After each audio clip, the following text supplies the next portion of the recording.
gregos morreram, Aristóteles morreu, e o pensamento grego foi pouco a pouco sendo substituído por um outro jeito de pensar a vida, o homem, o universo.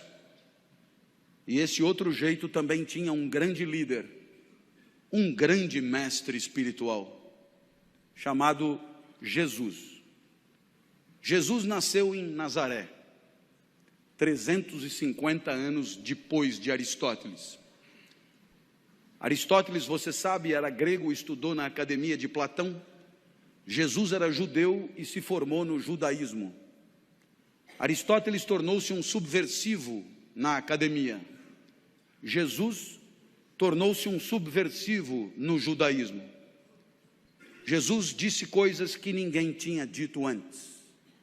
E Jesus, grande sábio que era, respondeu à nossa pergunta: o que a vida tem que ter para valer a pena?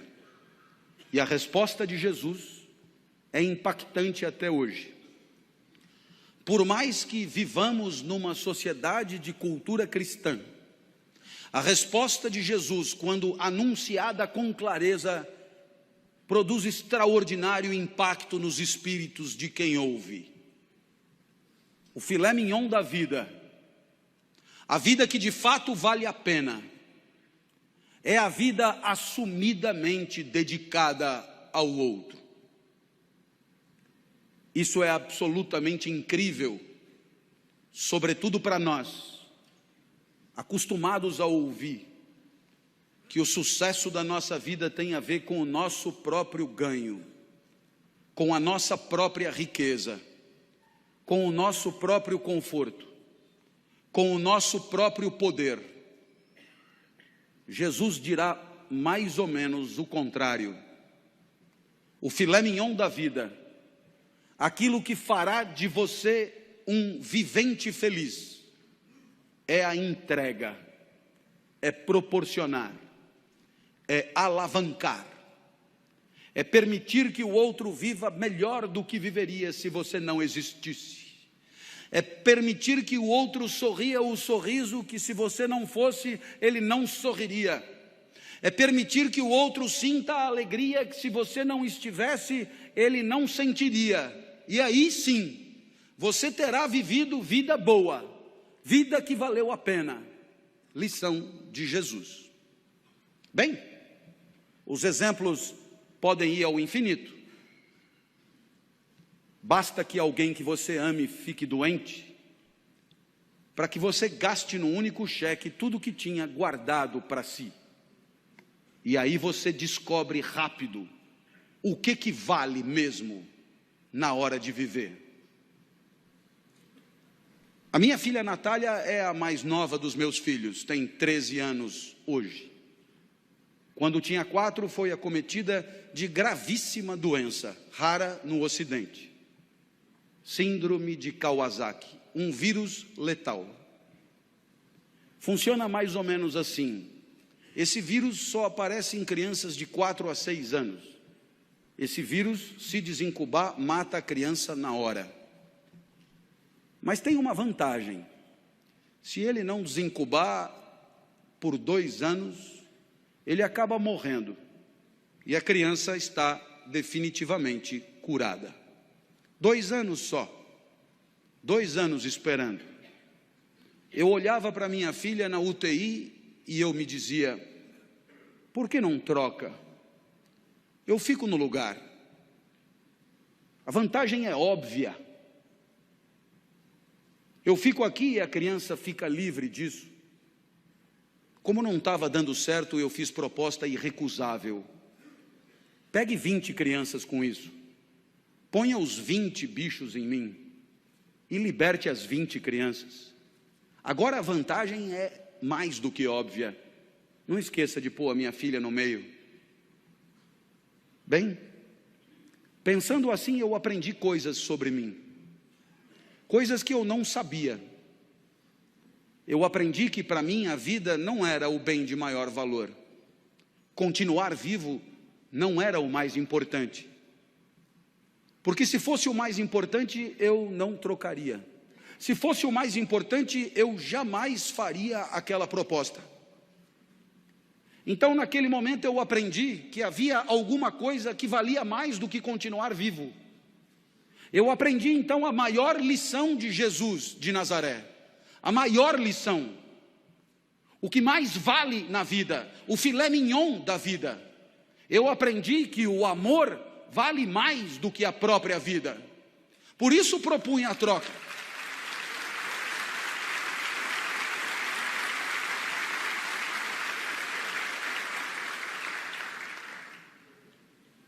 Mas é claro que por onde você andar, você encontrará o mesmo fenômeno. Pessoas desesperadas lutando para diminuir o sofrimento de quem sofre. Na Boate Kiss em Santa Maria, nos desmoronamentos em Petrópolis e Teresópolis, nos incêndios em São Paulo, pessoas completamente despreparadas se atiravam no perigo em nome da proteção da vida alheia. Você encontra isso por onde você andar. Para desdramatizar, minha filha completou 13 anos em maio, e ela virou para mim e falou: papai, ela está completamente curada, portanto, e ela falou: papai, eu queria comemorar meu aniversário em casa, queria mostrar minha casa para os meus amigos, você deixa? A minha filha sempre pede tudo para mim, porque de mim ela sabe que ela tira tudo que ela quer, depois ela só comunica à mãe. Eu já falei com o papai e ele já deixou. Vieram 39, subiram no mesmo elevador, invadiram o apartamento no mesmo segundo. E quando eu vi aquele enxame de criança entrando em casa, me lembrei de uma poetisa búlgara que dizia mais ou menos assim: criança pequena é como água, ocupa todos os espaços. Eu me tranquei no quarto, mas a poetisa tem razão, todos os espaços. Papai, queremos brincar aí também. Minha filha, para onde você quer que eu vá? Você não gosta tanto da padaria? Vai para a padaria e espera lá, leva o celular que eu te aviso. E aí eu te pergunto, que espécie de idiota passaria 3 horas de sábado numa padaria, esperando que uma criança o autorize a voltar para sua própria casa? Esse idiota somos todos nós, não somos? Que um dia percebemos que o sorriso da criança amada vale qualquer padaria. Minha filha me autorizou a voltar, e quando eu cheguei em casa, porque ela é muito legal, ela virou para mim e disse: papai, muito obrigado por ter deixado, eu me diverti muito. Eu sou emotivo, rapidamente as lágrimas brotam, e ela continuou então inapelável: eu queria te dizer mais uma coisa, eu adoro ser sua filha. Nossa, eu para ouvir aquilo passaria uma semana na padaria.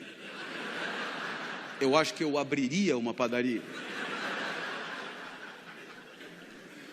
Nesse momento você poderia imaginar que o exemplo de Jesus encontra abrigo em situações de afetos familiares, e você poderia imaginar que aqui é trabalho, evento profissional, competidores à flor da pele, com sangue no olho e faca nos dentes.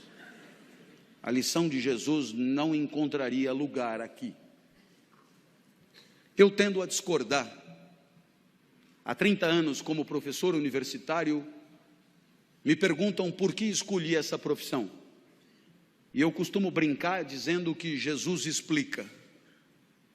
Porque se a vida boa é a vida dedicada aos outros, se o filé mignon da vida é a vida onde cada jaula e cada caloria é destinada a alegrar quem está na frente, se a vida boa é a vida em que o outro e o seu desabrochar são o maior valor, admita que a minha profissão é imbatível.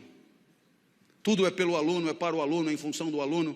É o aluno que aprende, é o aluno que se forma, é o aluno que se capacita, é o aluno que se prepara, é o aluno que se posiciona no mercado, é o aluno que volta para você depois que está trabalhando para continuar estudando. Tudo é por ele, cada aula preparada, cada livro escrito, cada ensinamento dado é para que ele possa pensar melhor e viver melhor. Nada volta, nem salário tem. É evidente que é pelo aluno. Mas eu falo do professor a título de exemplo. Todas as demais profissões podem ser assim. Quando o médico volta para casa à tarde e às 4 da manhã é acordado, ao se levantar, ele talvez ganhe mais do que o professor, mas não é por causa disso que ele levanta. Nem ele, nem o dentista, nem o advogado, nem o psicólogo, nem ninguém. E aí eu costumo dizer, disse até uma vez num evento de mídia que depois na internet atravessou o país, que trabalhar é quebrar o galho de alguém.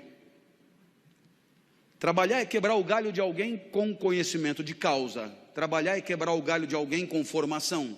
Trabalhar é quebrar o galho de alguém com método, com expertise, com protocolo. Mas trabalhar é, antes de tudo, quebrar o galho de alguém. Feliz daquele que consegue enxergar na alegria do outro o resultado das suas ações, do seu investimento, da sua dedicação e do seu empenho. E é evidente que alguém como você, que trabalha com um valor maior de felicidade, que é a segurança, é evidente que alguém como você tem claro no seu espírito que se você se empenha por progredir, por ampliar seus negócios, por servir ao maior número de pessoas, muito antes do que pensar no próprio enriquecimento, muito antes de pensar no próprio acúmulo de recursos, muito antes de pensar na própria fatia de mercado, muito antes de pensar em si, você sabe o quão bem você faz às pessoas que bateram a sua porta. Você sabe o quanto as pessoas confiaram em você para bater a sua porta. Você sabe o quanto as pessoas que não dominam o setor como você domina, confiaram em você para entregar a você a segurança daqueles que ela mais ama, seu maior tesouro, seu bem mais precioso. E você enxerga isso, entende a responsabilidade que é a sua, e sabe que a tua maior responsabilidade não está na simples ampliação dos teus negócios, mas está na proteção daqueles que acreditaram em você, na proteção daqueles que em situação de não defesa, de situação de insegurança, vieram bater a porta e confiaram nos serviços que oferecem. Portanto, você entende que só isso dará a você a dimensão do sentido do trabalho, o sorriso do outro, muitos outros, mas muitos outros, famílias inteiras, enorme quantidade de gente que sorri um pouco mais, por se sentir um pouco mais seguro. Aí está o sentido do seu trabalho. O resto é tabela, números, gráficos, de frieza impiedosa, e que pouco ou nada justificariam o seu empenho extra, a sua dedicação extra, porque é exatamente olhando no olho daqueles que confiam em você, que você se sente importante, e não contribuindo com números frios e porcentagens que nelas mesmas nada querem dizer. Essa é a lição de Jesus de Nazaré. Até porque você um dia vai perceber que não precisa jantar 5 vezes na mesma noite. Jante só 4. Vai fazer bem para você. E você terá gente feliz do lado, gente que não ia comer, te fazendo companhia. Uma homenagem a Jesus, segundo o sábio do nosso encontro.